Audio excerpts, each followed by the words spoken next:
everything is like starting to come together now. I mean, most of the time I've been working on commercial stuff with my clients, and they're big clients, and started out with just my own little company called Independent Digital Artists. And the idea was to kind of have a space for digital artists to work in and to come up with projects and to work on graphic design and web design. And it seems kind of basic, for just kind of helping businesses out. And Mhm. I felt like, I should be doing more, but I was still exploring in technology. And I've kind of pulled away from being creative.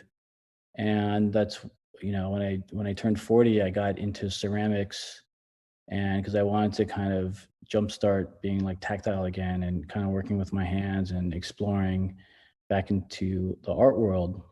I discovered that that I needed to create again. And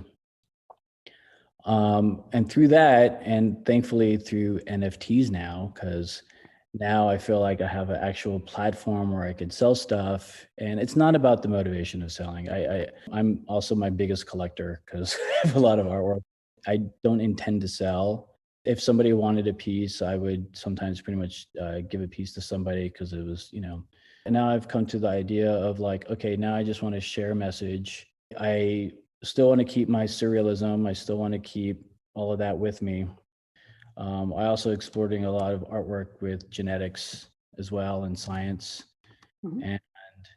And I did like 23 paintings of my chromosomes where I went to a laboratory, withdrew my blood, got images of my chromosomes, Mm. transferred each pair onto 2 feet by 2 feet canvas. So there's 23 paintings of my chromosomes. Wow.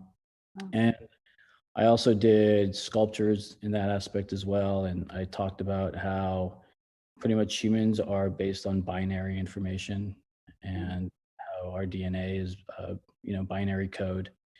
And we're all kind of these running applications in this Mhm. simulated environment. Um, Mhm. so, these are things that like I've kind of held with me, and the idea of science and who we are and what we are. I started recently doing this, and I've told myself like, if you don't think about it, maybe you live longer.